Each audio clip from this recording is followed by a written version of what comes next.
রাধে রাধে বন্ধুরা, কেমন আছো সবাই? আশা করছি সবাই অনেক ভালো আছো, সুস্থ আছো। আমরাও ভালো আছি। আজ হলো রবিবার আর এখন সকাল 7টা কি 7:30টার মতো বাজে। তো এখন থেকেই তোমাদেরকে সাথে নিয়ে ব্লগটা শুরু করছি। আশা করি আজকের ব্লগটা তোমাদের ভালো লাগবে। যদি ভালো লাগে তাহলে প্রথম থেকে শেষ পর্যন্ত দেখার অনুরোধ রইল। তো সকালে তো ঘুম থেকে উঠেছি 6টার দিকে। তো ঘুম থেকে উঠে অনেকটাই বাসি কাজটা আর কি হয়ে গেছে, তারপরে আর কি ব্লগটা শুরু করেছি। বাসি কাজ বলতে ওই যে উঠান ঝাড় দেওয়া, রান্নাঘর পরিষ্কার করা, তারপরে একটু থালা বাসন ধোয়া, সমস্তটাই কমপ্লিট করে বাসি কাপড় ছেড়ে তারপরে এই যে একটু ফ্রেশও হয়ে নিয়েছি। নিয়ে এখন এই যে মা শাক তুলে নিয়ে আসলো, তো সেটাই আর কি ধুয়ে দিচ্ছি। তো এখানে অনেক ধরনেরই শাক আছে। তো 12 মিশালি শাক যেটাকে বলা হয়, অনেক ধরনের। তো সেই শাকগুলো আর কি তুলে নিয়ে আসছে। আর ডাঁটার শাক এনেছিল বাবা, তো সেই ডাঁটার শাকও আছে। তো সমস্তটা মিলেই এখন এই যে রান্না হবে। আর জানো তো, এই 12 মিশালি শাক খেতে কিন্তু ভীষণ ভালো লাগে। আমার তো খুবই ভালো লাগে, সমস্ত শাক একসাথে মিশানো থাকে, ভীষণ ভালো লাগে। তো এই শাকটা আর কি সকালে মা তুলে নিয়ে আসছে। তো এখন এই যে ভালো করে বেছে এখন এই যে ধুয়ে নিচ্ছে।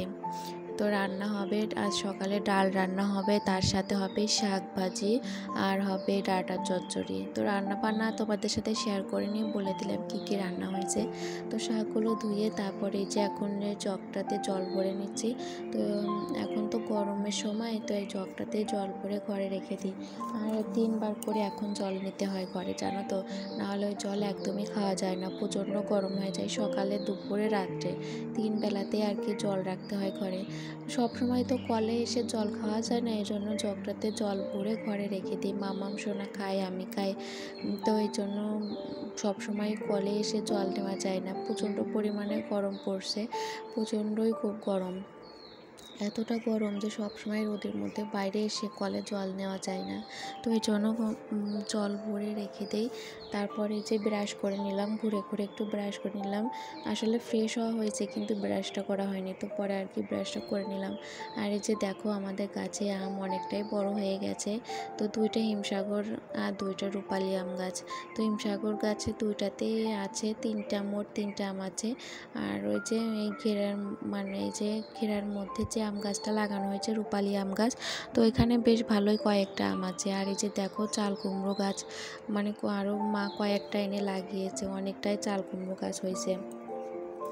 আগের বার যেহেতু প্রচুর চাল কুমড়ো গাছ হয়েছে, তো এই জন্যই আর কি।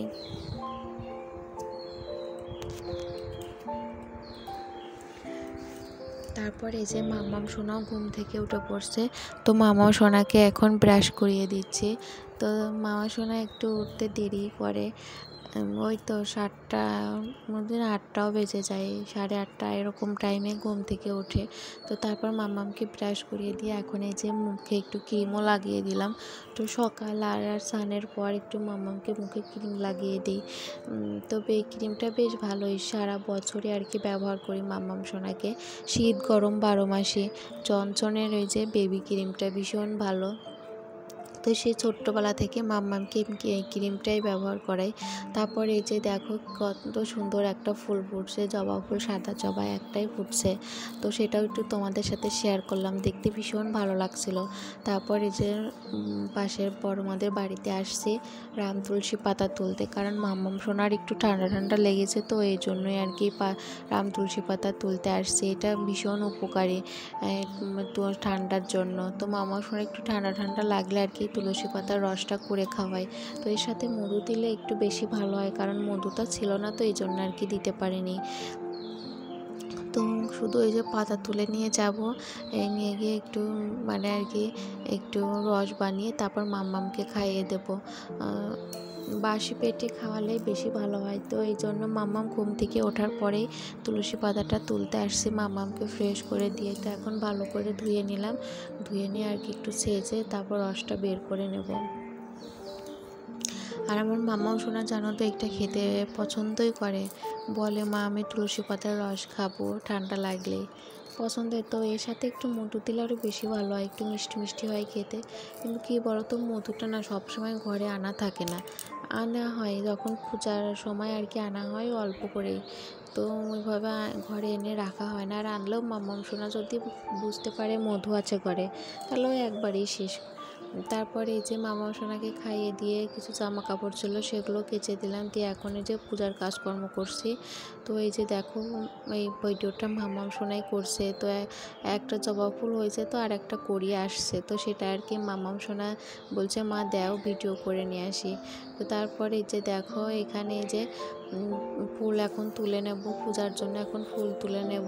তো জবা ফুলটাও তুলে নিলাম। এর আগের দিন 2টা ফুটেছিল, লোকে তুলে নিয়েছিল, আমি তুলতে পারিনি জানো তো। ভীষণ মন খারাপ হচ্ছিলো যে ঠাকুরের চরণে দিতে পারলাম না। তো এবার দেখি কেউ তোলেনি, তো আছে এখনও, তো আমি তুলে নিলাম আর কি। তারপর এই যে হলুদ জবা লাল জবাও তুলে নিলাম। তো আজ বেশি ফুল পাইনি, নিয়ে গেছে তুলে, তো এই জন্য আর কি ফুল তুলতে পারিনি। তারপর এই যে অনেকটা টাইম পরে যে জামা কাপড়গুলো ধুয়ে দিয়েছিলাম দেখলাম কিছু শুকায়নি, তো একটু আবার উল্টে দিলাম, আর যেটা শুকিয়েছে সেটা আর কি তুলে নিলাম। তো সমস্তটা এখনও শুকায়নি, একটু করে ভেজাই আছে, তো সেগুলো আবার ভালো করে মেলে দিলাম, একটু পরেই তুলবো। তারপর এই যে ঘরের কাজকর্ম করছি, বিছানাটা গুছিয়ে নিলাম ভালো করে। তারপর ভালো করে সমস্ত কিছু ফার্নিচারগুলো মুছে নেব, সব ঘরই গুছিয়ে ঝাড় দিয়ে নেব, নিয়ে একটু মেশিনেও বসতে হবে, মেশিনের কাজ করছি আর কি। কিছু মানে বানানোর চেষ্টা করছি। তো ব্লাউজ আর কি কেটেছিলাম, তো সেটাই আর কি বানাচ্ছি। তো এর আগে তো মামা সোনার জন্য প্যান্ট, তারপরে যে একটা জামা বানিয়েছি, তো এবার আর কি ব্লাউজ বানাচ্ছি। তো বানানোর পর অবশ্যই তোমাদের সাথে শেয়ার করব ফার্স্ট টাইম। তো কেমন হয়েছে অবশ্যই তোমাদের সাথে শেয়ার করব। তো সেটাই করব জন্য এই যে এখন তাড়াতাড়ি করে কাজগুলো করছি। তো এরপর আর কোনো কিছু ভিডিও শ্যুট করা হয়নি। তো আজকের ভিডিওটা এখানেই শেষ করছি, দেখা হবে নতুন একটা ভিডিওর সাথে।